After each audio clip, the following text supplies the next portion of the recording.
खबरदार में आज हम सबसे पहले उन नेताओं का विश्लेषण करेंगे जो चुनाव के मौसम में एक पार्टी से दूसरी पार्टी में ट्रांसफर हो जाते हैं। यूपी से लेकर उत्तराखंड और पंजाब तक ऐसी नेताओं की लंबी लिस्ट है जिन्हें एक पार्टी दूसरी पार्टी से डाउनलोड कर रही है।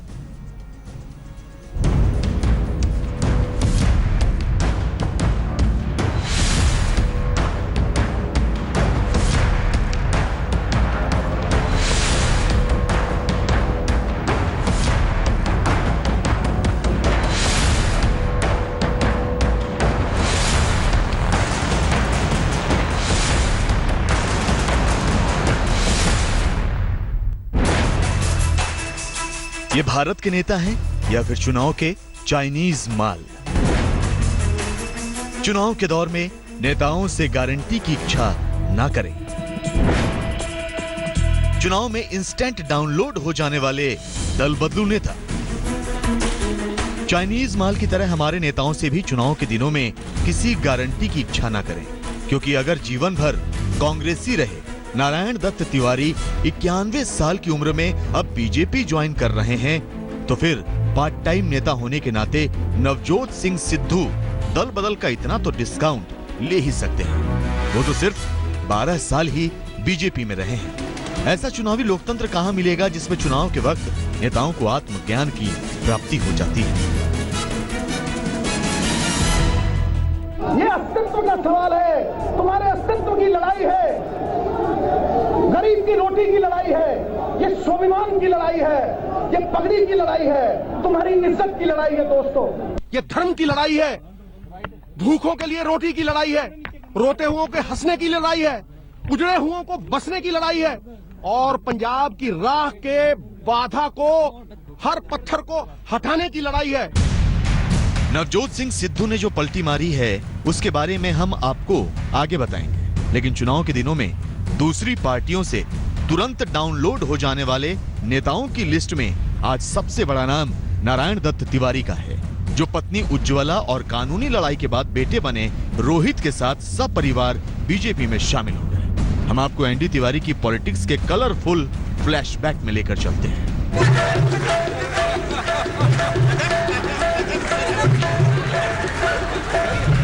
91 साल के एनडी तिवारी 3 बार यूपी के सीएम रहे। वो कई बार केंद्र में मंत्री भी रहे और अपने राजनीतिक करियर में कांग्रेस सरकारों के दौरान वित्त और विदेश विभाग को भी संभाल चुके हैं। 2002 से 2007 तक वो उत्तराखंड के तीसरे सीएम रहे।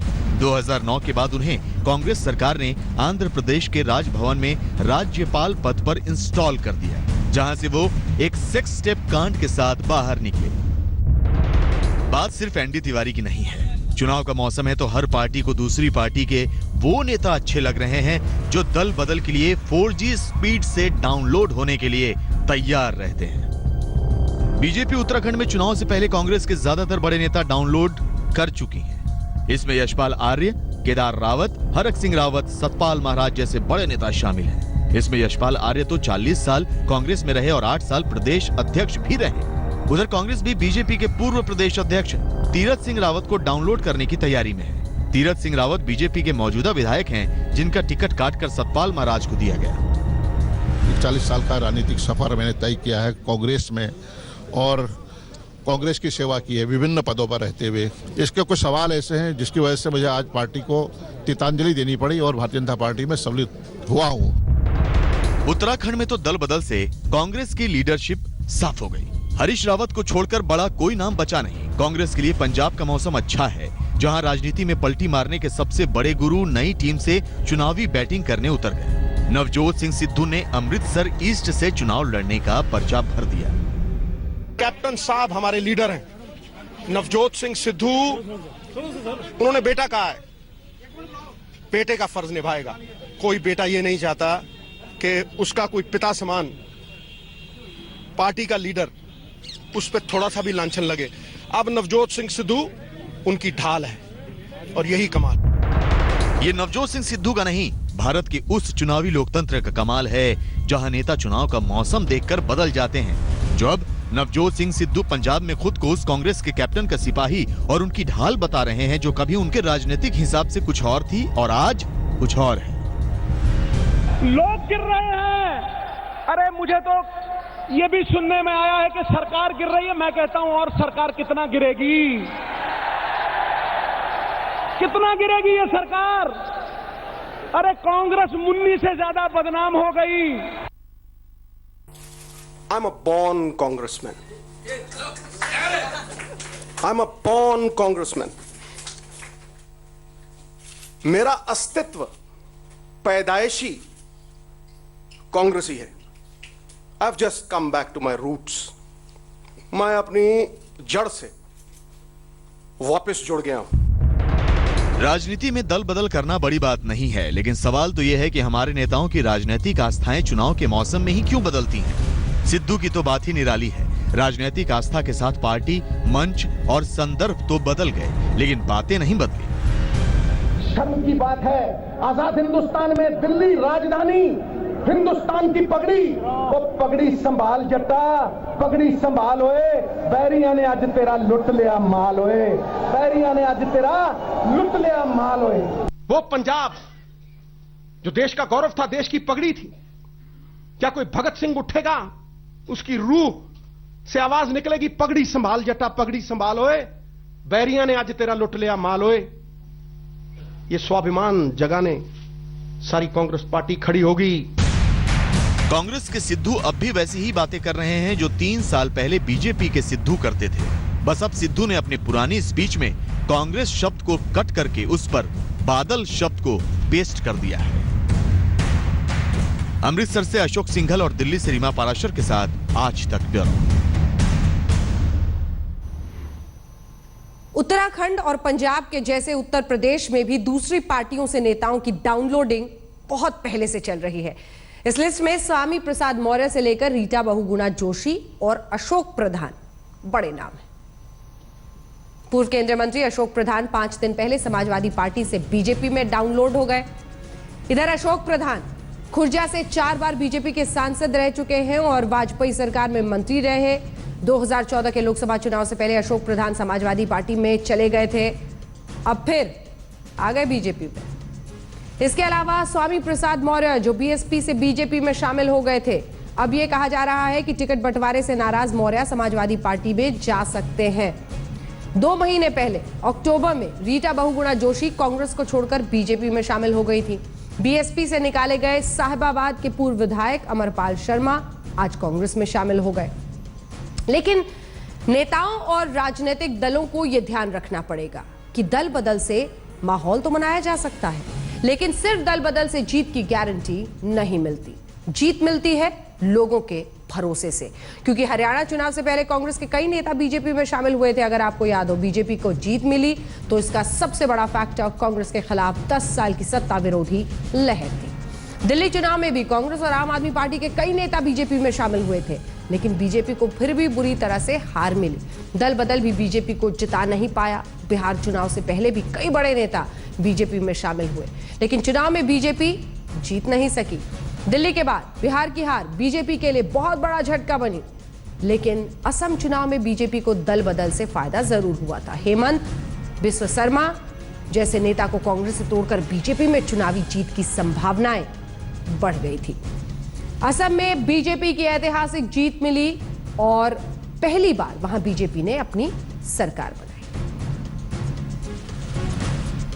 इधर चुनाव के मौसम में नेताओं वाले इंस्टेंट डाउनलोड के विश्लेषण के बाद अब बात देश के उस सिस्टम की जहां न्याय के डाउनलोड की स्पीड इतनी स्लो है कि किसी मामले में फैसला होने और न्याय मिलने में वर्षों लग जाते हैं।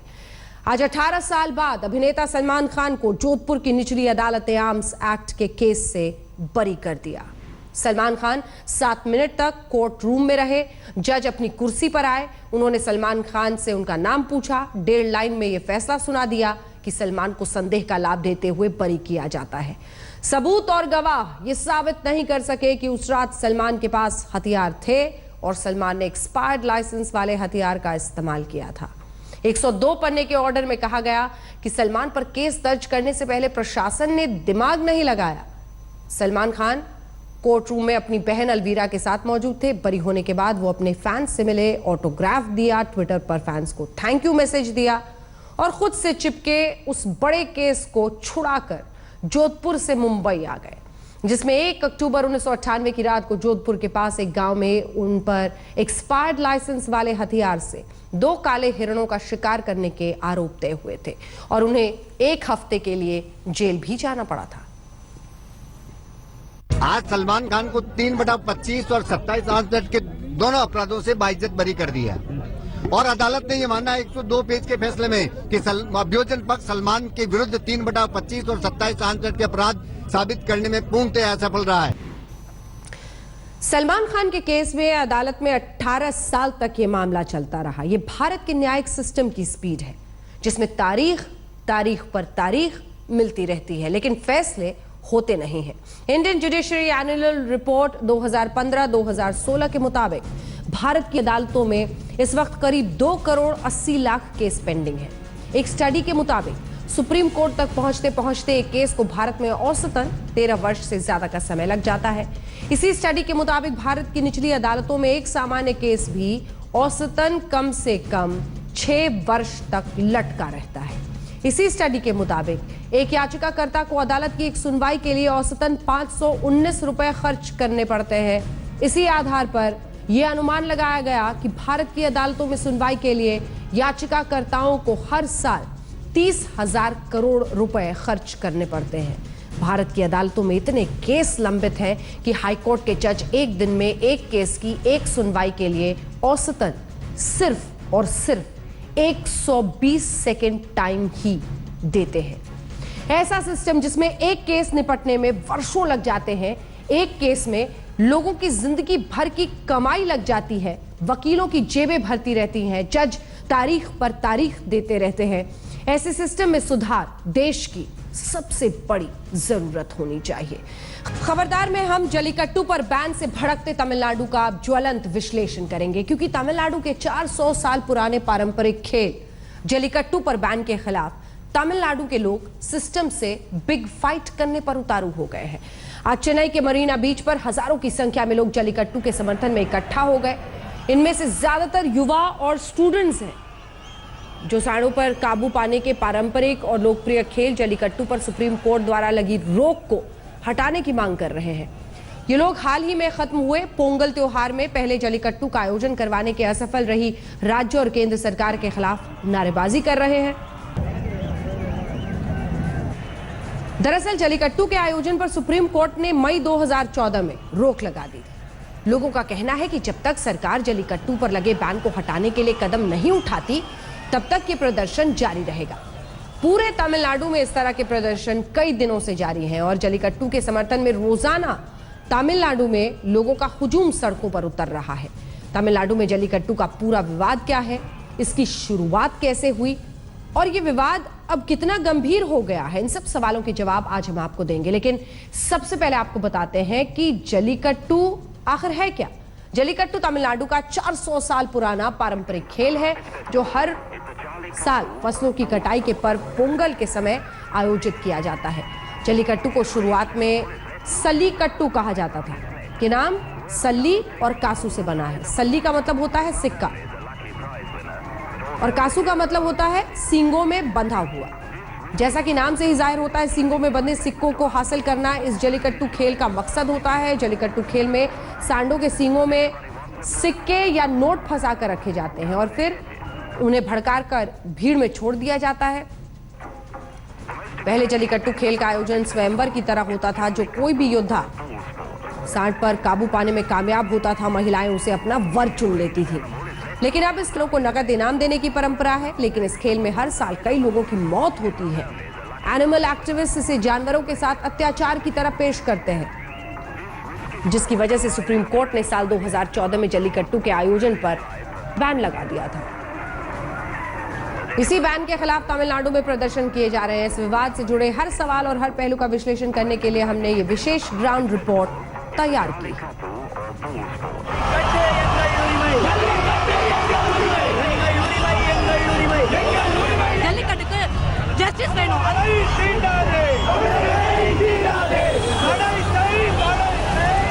ஜல்லிக்கட்டுக்கான முடிவு வராம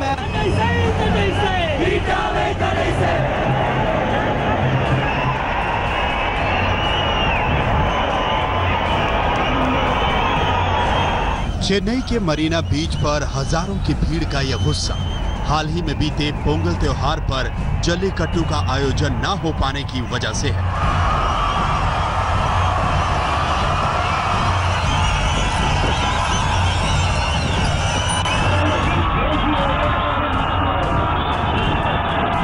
जल्लीकट्टू के समर्थन में बुधवार को भी तमिलनाडु के मदुरई, चेन्नई और कोयम्बटूर में हजारों लोग सड़कों पर उतरे, जो जल्लीकट्टू पर बैन को अपनी संस्कृति पर हमले की तरह देखते हैं। हम विश्व के दूसरे बड़े समुद्र के किनारे में हैं और यहाँ पे जल्लीकट्टू के वजह से बहुत ही बड़ी स्टूडेंट प्रोटेस्ट हो रही है और हमारे साथ यहाँ पे जो भी मौजूद है वो सबको एक ही प्रश्न के लिए उत्तर चाहिए, वो है कि कब होंगे उनके जल्लीकट्टू के लिए परमिशन। இந்த ஸ்டேட்மென்ட்டை வந்து நாங்க தமிழ் இங்கிலீஷ்லயோ இல்ல ஹிந்திலயோ சொன்னா அது வேஸ்ட்।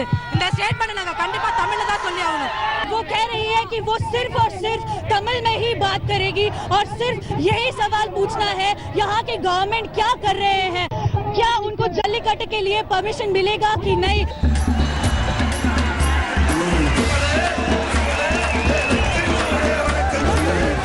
400 साल पुराना खेल जल्लीकट्टू तमिलनाडु की संस्कृति का अहम हिस्सा है, लेकिन इस खेल पर आरोप भी है और तमिलनाडु के बाहर देश भर में इसे जानवरों के प्रति क्रूरता के साथ जोड़कर देखा जाता है। जल्लीकट्टू खेल में सांड या बैलों के बीमार होने और क्रूरता के कई मामले सामने आए थे, जिसके बाद साल 2014 में सुप्रीम कोर्ट ने prevention of cruelty to animal act के तहत जल्लीकट्टू पर बैन लगा दिया था। सुप्रीम कोर्ट ने अपने आदेश में कहा था कि जो भी जल्लीकट्टू का आयोजन करेगा तो माना जाएगा कि उसने कानून तोड़ा है।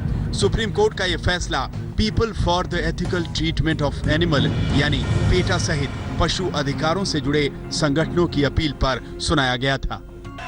सुप्रीम कोर्ट के आदेश के बाद 2014 से तमिलनाडु में 3 साल तक जल्लीकट्टू का आयोजन नहीं हुआ, लेकिन अब की बार तमिलनाडु सरकार ने केंद्र सरकार को लेटर लिखकर जल्लीकट्टू से रोक हटाने की मांग की थी, जिसके बाद केंद्र सरकार ने सुप्रीम कोर्ट के फैसले के खिलाफ जाकर जल्लीकट्टू को जारी रखने की अधिसूचना जारी कर दी।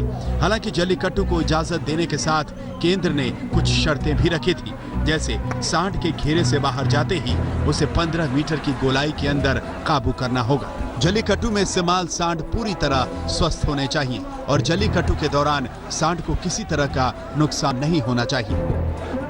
लेकिन केंद्र सरकार के इस फैसले को सुप्रीम कोर्ट ने खारिज कर दिया, जिसके बाद पोंगल पर जल्लीकट्टू का आयोजन करने के लिए जुटे लोगों पर पुलिस ने बल प्रयोग किया और सैकड़ों लोगों को हिरासत में ले लिया गया। तभी से तमिलनाडु में जल्लीकट्टू पर लगे बैन के खिलाफ प्रदर्शनों का लंबा दौर चल रहा है। जल्लीकट्टू का समर्थन करने वालों का तर्क है कि जल्लीकट्टू उनकी संस्कृति का अंग है, उसे बैन करना संस्कृति को नुकसान पहुंचाने जैसा है। इस वक्त आप टीवी स्क्रीन पर जो ब्लैक एंड व्हाइट तस्वीरें देख रहे हैं वो जल्लीकट्टू के खेल की हैं। ये तस्वीरें तमिलनाडु में जल्लीकट्टू के महत्व को दर्शाती हैं। जल्लीकट्टू के समर्थन में लोगों का यह हुजूम किसी भी कीमत पर जल्लीकट्टू पर लगे बैन को हटवाना चाहता है। इस जन सैलाब के समर्थन में तमिलनाडु के सेलिब्रिटी भी सामने आए हैं। सुपरस्टार रजनीकांत जल्लीकट्टू को जारी रखने का समर्थन पहले ही कर चुके हैं। इंडिया टुडे के साउथ कॉन्क्लेव 2017 में कमल हसन ने पुरजोर तरीके से जल्लीकट्टू के समर्थन में बातें कही थी। Yes, I have played the game. I'm one of the very few actors who can lay claim to actually embracing it. I like it. I'm a Tamilian and I love that sport, and it says so much about us. And it doesn't kill a bull. If you cut the bull or hurt it, you're considered. It's almost like disbarring you from the game. Jallikattu पर ban का ये विरोध पहली बार नहीं है। बीते साल भी ऐसे प्रदर्शन हुए थे, लेकिन जानकार मानते हैं कि इस साल सरकारों ने इस मुद्दे को हवा देने में ज्यादा दिलचस्पी दिखाई है, क्योंकि आने वाले महीनों में तमिलनाडु में विधानसभा चुनाव हैं और चुनाव से पहले आस्था और संस्कृति से जुड़ा जल्लीकट्टू राजनीति के खेल का मोहरा बन गया लगता है।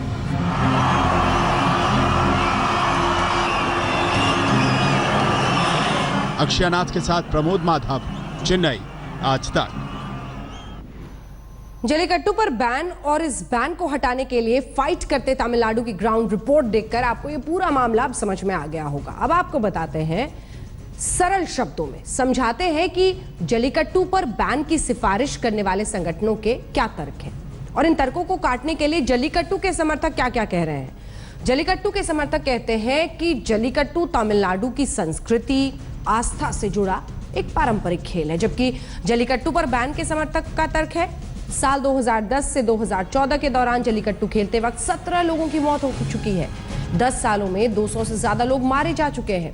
जल्लीकट्टू के समर्थक दावा करते हैं कि जल्लीकट्टू में सांडों को मारा नहीं जाता और ना ही सांड को काबू करने वाले युवक के पास कोई हथियार होता है, जबकि जानवर अधिकारियों के लिए जो जानवर के अधिकारों की बात करते हैं उनके लिए काम करने वाले संगठनों का दावा है कि खेल से सांडों को डराना और घायल करना जानवरों का सीधा उत्पीड़न है।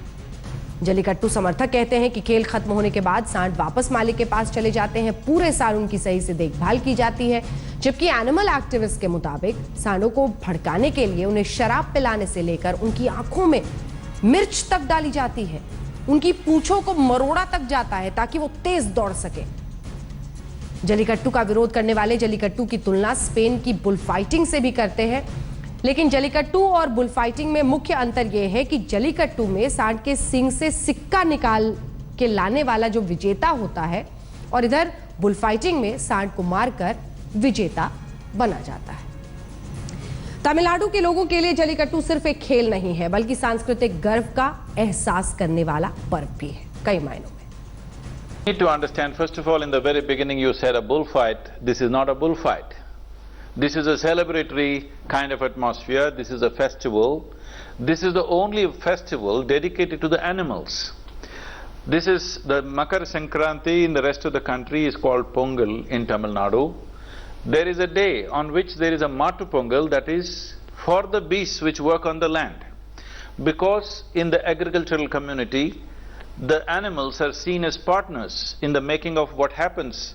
They work for it and they get a share of their harvest that happens in many different ways.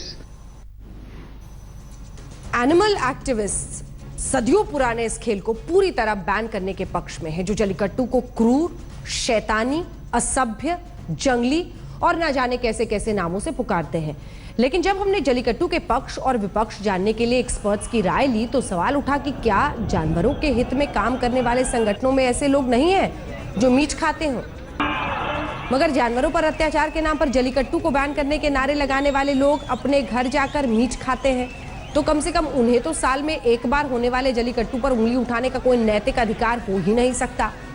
हमें लगता है कि जल्लीकट्टू पर पूर्ण प्रतिबंध तमिलनाडु की संस्कृति के लिए अच्छी बात नहीं है, लेकिन हम ये भी चाहते हैं कि सरकार एनिमल राइट्स एक्टिविस्ट से सुझाव लेकर जल्लीकट्टू के ऐसे नियम बनाए जिनसे जानवरों पर अत्याचार की सारी संभावनाएं तो खत्म हो जाए और लोग इन नियमों का सख्ती से पालन करें।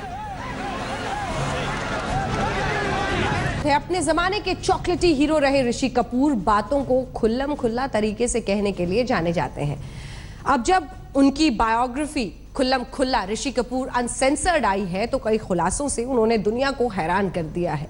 उनकी बायोग्राफी में अवार्ड खरीदने, दाऊद इब्राहिम से उनके कनेक्शन को लेकर तमाम बातें शामिल हैं। आज तक को दिए इस एक्सक्लूसिव इंटरव्यू में ऋषि कपूर ने ये सारी बातें खुल्लम खुल्ला की। मैं आपसे जो कंट्रोवर्सीज हैं वहां से शुरू करूंगा। बिल्कुल कीजिए। पहली कंट्रोवर्सी आपने किताब में कहा है और बड़े साफ साफ कहा है कि आपकी मुलाकात दाऊद इब्राहिम से हुई 1988 में और आप उनके साथ चाय पी रहे थे दुबई में और आपने उनके साथ 4 घंटे गुजारे। बिल्कुल। क्या आपको इसका कोई रिग्रेट नहीं है? एक ऐसे व्यक्ति से जो क्रिमिनल है, गैंगस्टर है, वो आपको बुलाता है और आप उसके घर चले जाते हैं? क्यों, क्या गलत है इसमें? उस वक्त दाऊद साहब या दाऊद उन्होंने ये हादसा, ये कांड जो हुआ था हमारे मुंबई में 93 में जो हुआ था, उस वक्त तो हुआ नहीं था। और 88 में जब मैं दुबई पहुंचा तो उनके जो मित्र थे उन्होंने मुझे मोबाइल फ़ोन थमा दिया और उन्होंने मुझे इनवाइट किया कि आप मेरे साथ चाय पीजिएगा। अच्छा, मैं एक चीज़ बोलना भूल गया आपके अंग्रेजी में भी। हाँ। कि दाऊद मेरे बहुत बड़े फ़ैन इसलिए थे क्योंकि मैंने एक फिल्म की थी तवायफ और उसमें मेरा किरदार जो था उसका नाम था दाऊद और वो फिल्म जो थी सोशली बड़ी रेलेवेंट थी क्योंकि वो डाउन ट्रॉडन विमेन जो औरतों को अगवा करके वो प्रोस्टिट्यूट्स बनाते हैं, he was the saviour of that. तो he was very proud that I played a man called Dawood in the film. आपने कोई गिफ्ट कभी दाऊद से ली? मुझे ऐसी जरूरत नहीं पड़ी कोई गिफ्ट लेने की। उन्होंने ऑफ कोर्स मुझे कहा भी था कि तुम जो चाहो ले लो, मैं अपनी तरफ से तुम्हें तोहफा देना चाहता हूं। मैंने कहा बहुत बहुत शुक्रिया, मेरे पास दिया हुआ बहुत कुछ है, मुझे ऐसी कोई जरूरत नहीं है। आज आप मानते हैं कि दाऊद एक आतंकवादी है?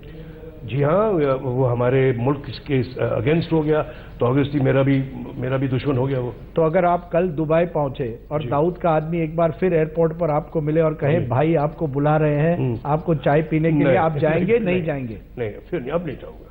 Sure, absolute sure. मैं एंटी नेशनल हूं नहीं, मैं अपने मुल्क के खिलाफ हो नहीं सकता कभी। एक दूसरी बड़ी कंट्रोवर्सी आती है आपके किताब में कि आपने फिल्म फेयर या फिल्म अवार्ड खरीदा 1973 मैंने कोई नाम नहीं लिया। आप नाम नहीं, आपने मैगजीन का नाम नहीं लिया। आपने कहा मैगजीन क्या होता है, कुछ और संस्था हो सकती है। आपने कहा एक फिल्म अवार्ड आपने, चलिए संस्था की अवार्ड हो सकती है। आपने कहा कि आपने एक फिल्म अवार्ड खरीदा 1973 में 30,000 रुपए के लिए। बेस्ट एक्टर का अवार्ड आपने बॉबी फिल्म के लिए खरीदा। जी, इसके बारे में तो आपको कुछ ना कुछ आप शर्मिंदा शर्म आती है अभी शर्मिंदा हो। अभी जब सोचता हूं कि नहीं करना था, मैं कहता हूं राजदीप, मैं उस वक्त यार 20-21 साल का मैं बच्चा था, अब उतनी अक्ल भी नहीं थी। एक आदमी ने मुझसे कहा कि मैं तुम्हें ये पुरस्कार दिला सकता हूं, लेकिन उसकी कीमत होगी 30,000 रुपये। उन दिनों 30,000 रुपये की बहुत अहमियत होती थी। तो मैंने बासाख्ता कह दिया कि हाँ भाई दिला दो। ऋषि कपूर जी, उसी साल अमिताभ बच्चन की जंजीर फिल्म निकलती है और आप किताब में भी लिखते हैं कि अमिताभ बच्चन शायद मुझसे गुस्सा थे कि उनको भी पता चला था कि मैंने नाराज होंगे। मेरी नादानी थी कि मैंने ऐसा कुछ किया। हो सकता है आपने रिश्वत दी। भाई मैं कह रहा हूं, मैं क्यों कहूं, I want to be honest. मैंने कहा ना, मैंने ये जो मेरा गुनाह है मैं कबूल करता हूं, मैंने किया है। मैंने अगर आपको नाराज किया तो भूल जाओ इस बात को, क्योंकि मैं दोषी नहीं रहता था। मैंने जैसे कहते ना, कन्फेशन है, it's my confession statement in my book in form of an autobiography. क्योंकि और इसी के साथ खबरदार में इतना ही, लेकिन देश दुनिया की बाकी खबरों के लिए आप देखते रहिए